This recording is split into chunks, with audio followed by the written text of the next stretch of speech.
So as we wrap this interview up, I gave my audience a chance to ask, have any questions.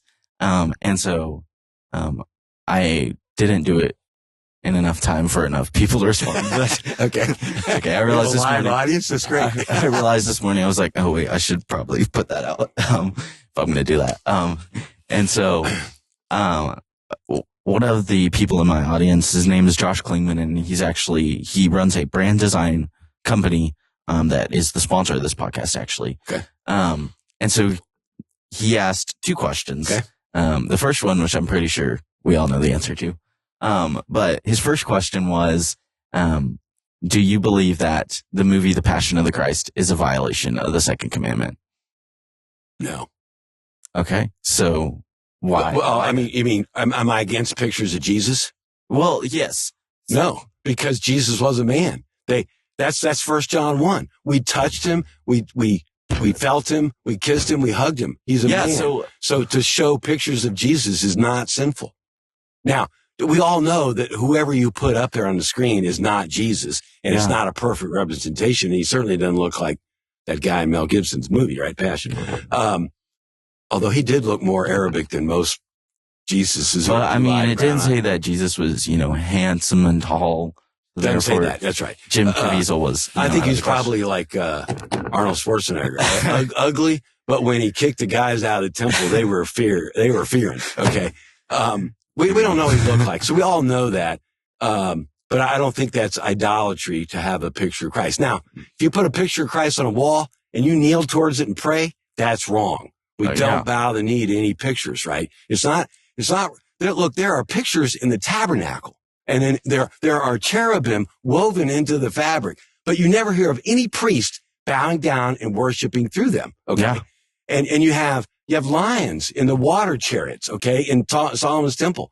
And you have 2 cherubim, and you have all these things that are there, there are structures, there are graven, but they don't ever bow down to them. Okay. And Daniel, when he looks towards Jerusalem, he's 600 miles away. He's not seeing anything. He's bowing towards the city, but he's not worshiping the city. So I don't think pictures of Christ are wrong, but they can be used wrongly. And I think those ones that show Jesus like this with blue eyes and long hair, I think all long-haired pictures are wrong because they make him look like a hippie, and he's soft, and he's got this soft skin. And I don't think that was him at all. And I think he had short hair because the Bible says, doesn't creation self-teach you, men should have short hair. Yeah. So I don't think Jesus was a long-haired hippie. Honestly. So at least show him right. I didn't think that would be your response. But and Nazarites, we know men in Israel had short hair because as a Nazarite, they let it grow long. And then they cut it off. They went back to being normal. Mm-hmm. But they were a bride of Christ, a warrior during that Nazarite vow time.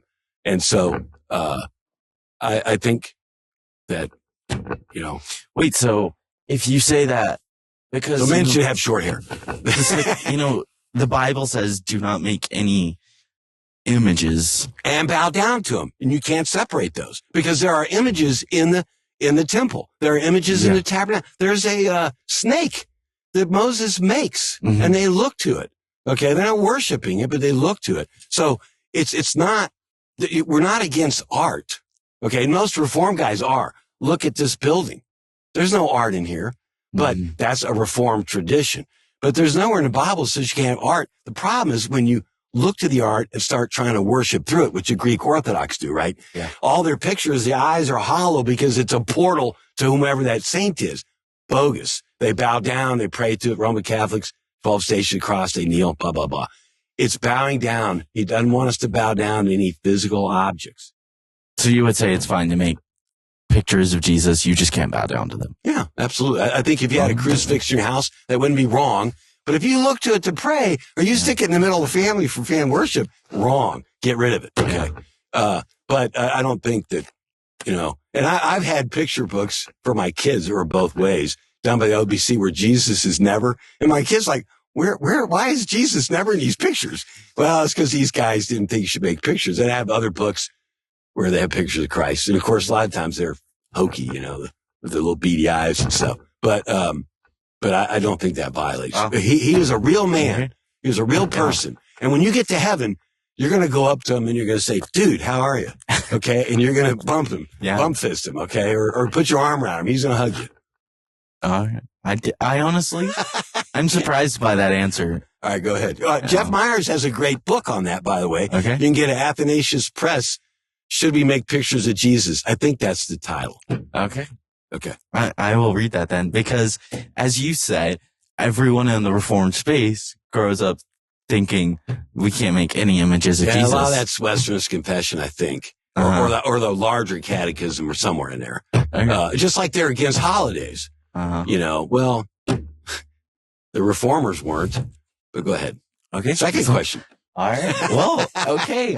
Honestly, I got a lot to think about now. Okay. You can have me back in 8 weeks. Yeah, absolutely. After read the book.